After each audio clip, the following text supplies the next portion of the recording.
शब्दों में वर्णनातीत है और उसके वर्णन करने का प्रयास इसके पहले के वक्तव्यों में अच्छा हो गया है। यह भी बता दिया गया है और हम जानते भी हैं कि आज अयोध्या में रामलला के साथ भारत का स्व लौट के आया है।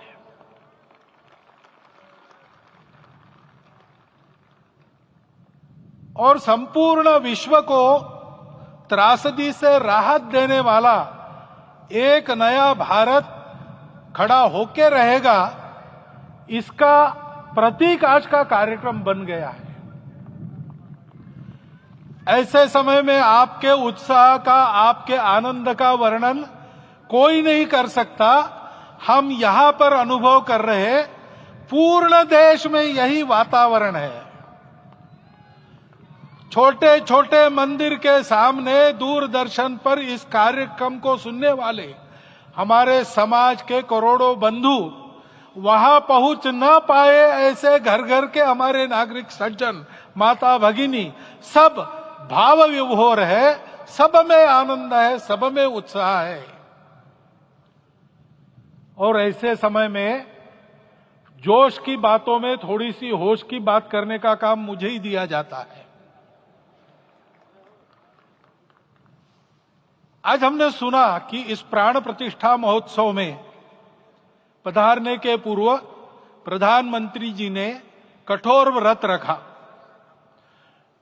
जितना कठोर व्रत रखने को कहा था, उससे कई गुना अधिक कठोर व्रताचरण उन्होंने किया। मेरे पुराना उनसे परिचय है, मैं जानता हूं वो तपस्वी है ही, परंतु वो अकेले तप कर रहे हैं, हम क्या करेंगे। अयोध्या में रामलला आए, अयोध्या से बाहर क्यों गए थे? रामायण में क्यों गए थे बाहर?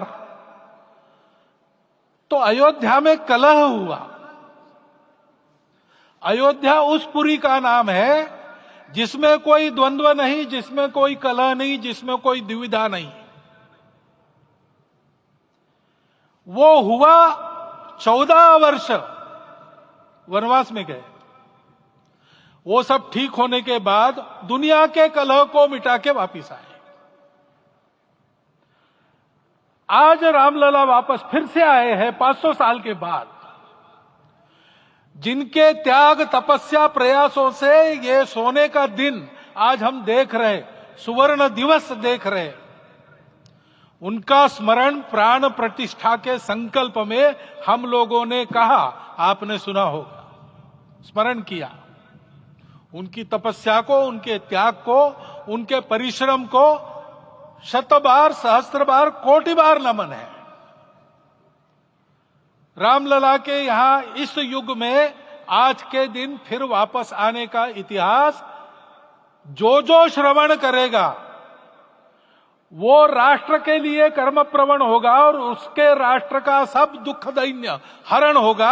ऐसे इस इतिहास का सामर्थ्य है।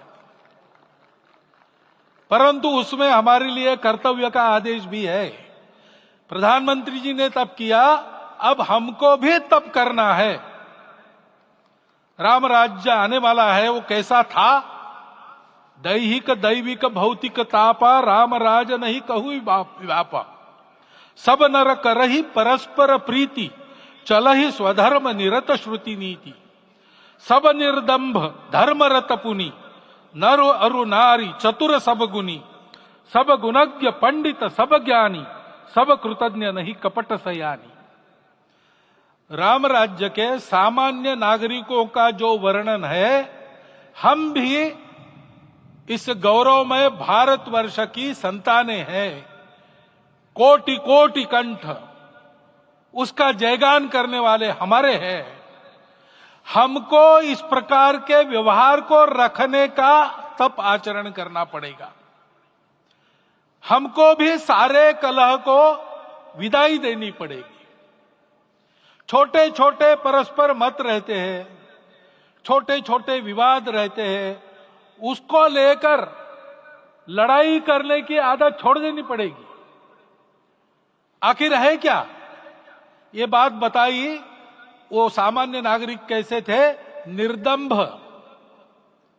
प्रामाणिकता से आचरण करने वाले, केवल बातें करने वाले नहीं और बातें करके उसका अहंकार पालने वाले नहीं थे। काम करते थे, आचरण करते थे और अहंकार नहीं था। ऐसे वो थे और धर्मरत थे। यानी क्या थे? इस पर कठिन भाषा में प्रवचन बहुत लंबा हो सकता है, लेकिन थोड़े में धर्म के जो 4 मूल्य जिनकी चौखट पर धर्म है, ऐसा श्रीमद् भागवत में बताया है, सत्य, करुणा, शुचिता, तपस, उसका आज हमारे लिए युगानुकूल आचरण क्या है? तो सत्य कहता है कि सब घटों में राम है, ब्रह्म सत्य है, वही सर्वत्र है। तो हमको ये जानकर आपस में समन्वय से चलना होगा, क्योंकि हम चलते हैं, सबके लिए चलते हैं, सब हमारे हैं, इसलिए हम चल पाते हैं।